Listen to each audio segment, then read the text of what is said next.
Thank you. Excuse me, Mriganka Shekhar Mukhopadhyay না? আগে হ্যাঁ। নমস্কার, আমি সুকমল তরফদার, আমার স্ত্রী মঞ্জুলা। নমস্কার। দাও, দয়া করে একটা সই করে দিন না। বাবা, এটা তো আমার প্রথম সিডি। এই নিন। কাল আপনার অনুষ্ঠানে যাওয়ার খুব ইচ্ছা ছিল, কিন্তু কিন্তু এত দেরি করে ফেললো না, কিছুতেই যেতে পারলাম না। ও, আপনারা বুঝি দুর্গাপুরে থাকেন? হ্যাঁ, এখন চললেন কোথায়? শান্তিনিকেতনে এক আত্মীয়ের বিয়ে অ্যাটেন্ড করতে। আপনি কোথায়? কলকাতায়? আগে হ্যাঁ, আসুন। Thank you. আমরা আপনার গান শুনতে শুনতেই যাচ্ছিলাম। আর সেই সময় দেখি যে আপনি এখানে বসে চা খাচ্ছেন, কি অদ্ভুত ব্যাপার। হ্যাঁ, সত্যিই অদ্ভুত।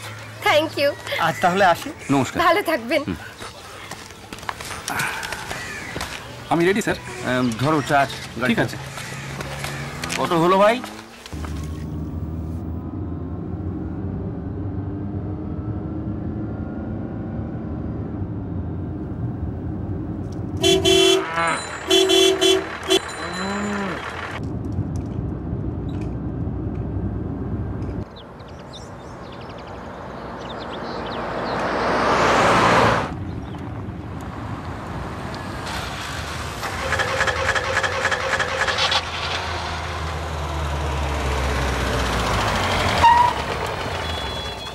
কি হলো?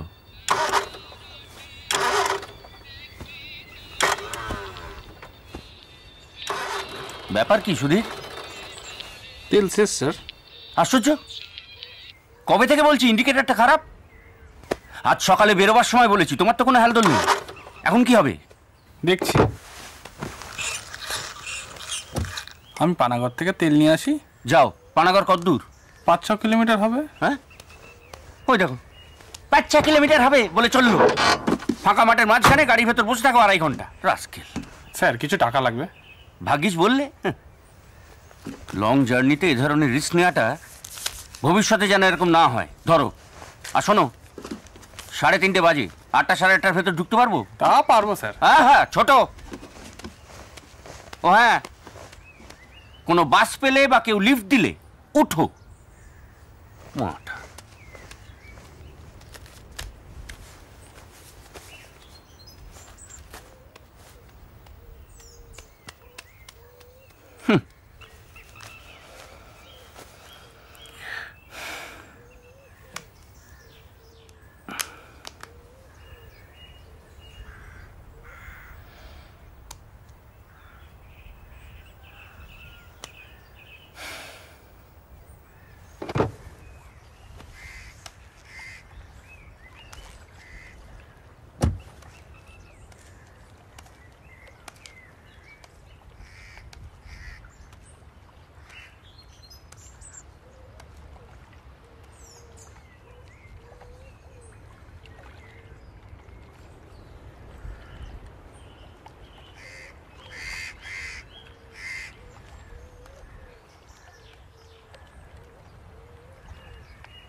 বাবু,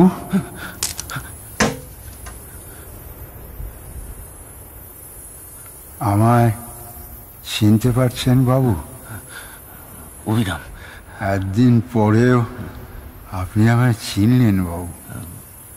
কিন্তু তুমি এখানে? মানকরের পাশের গাঁয়েই তো আমার বাস।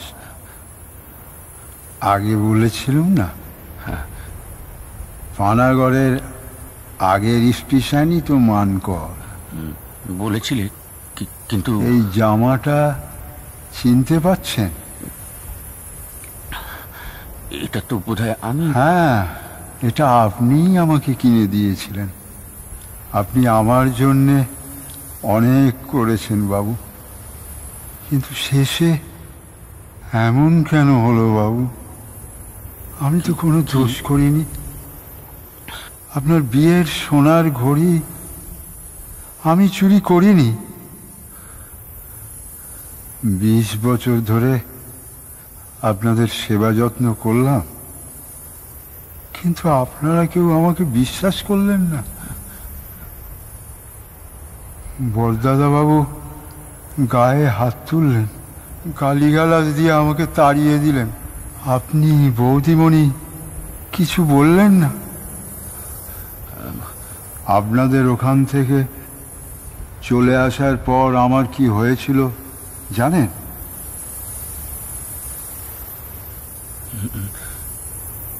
আর আমি কোথাও চাকরি করিনি, কারণ আমার কঠিন ব্যায়াম হয়েছিল, উদুরি। টাকা পয়সা নাই, না ওষুধ না পথ্যি। ওই ব্যায়ামই আমার শেষ ব্যায়াম। ওই জামাটা আমার ছেলে রেখেছিল, সে কদিন পরেও ছিল। তারপর যখন ছিঁড়ে গেল, এটা কাকতাড়ুয়ার পোশাক হয়ে গেল, আর আমি হয়ে গেলাম সেই কাকতাড়ুয়া।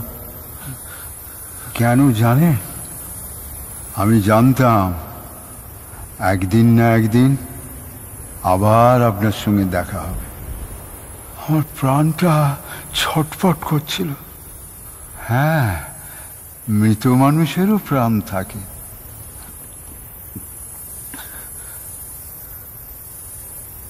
আমি মরে গিয়ে যা জেনেছি সেটা বলতে চাইছিলাম। কি? আপনি বাড়ি গিয়ে আপনাদের আলমারির নিচে পেছনটা ভালো করে খোঁজ করবেন। ওই ঘড়িটা ওখানেই পড়ে আছে আজ 3 বছর ধরে।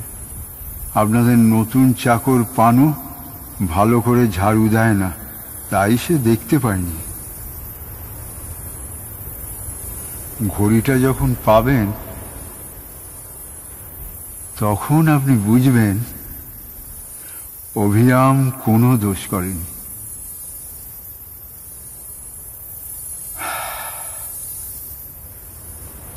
একদিন পর নিশ্চিন্ত হলুম বাবু। আমি আসি বাবু, আসি। তেল ভরা হয়ে গেছে স্যার, লিফট পেয়ে গেছি।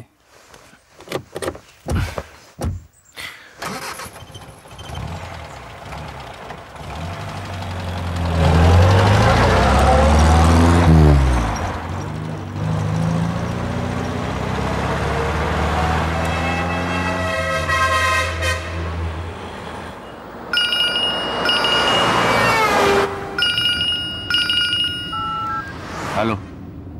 কি ব্যাপার, তোমার তো দেরি যে?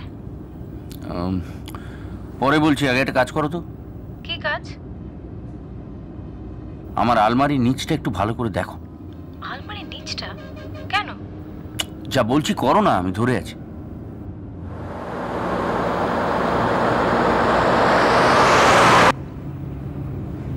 দেখছো? কি আর দেখবো, যে অন্ধকার। টর্চটা নাও না। উফ বাবা, তোমার যে কখন কি ভীমরতি হয় না। এই টর্চ নিলুম, আলো ফেললুম, দেখেছো? কি হলো? একেবারে নোংরা ডিপো। মানুষটা না 1 নম্বরের। আরে হ্যাঁ, বলো বলো। আমাদের বিয়েতে পাওয়া তোমার সোনার ঘড়িটা? হ্যাঁ, যার জন্য বেচারা অভিরামকে। কিন্তু তুমি কি করে? পরে বলছি, আধ ঘন্টার মধ্যেই তো দেখা হচ্ছে।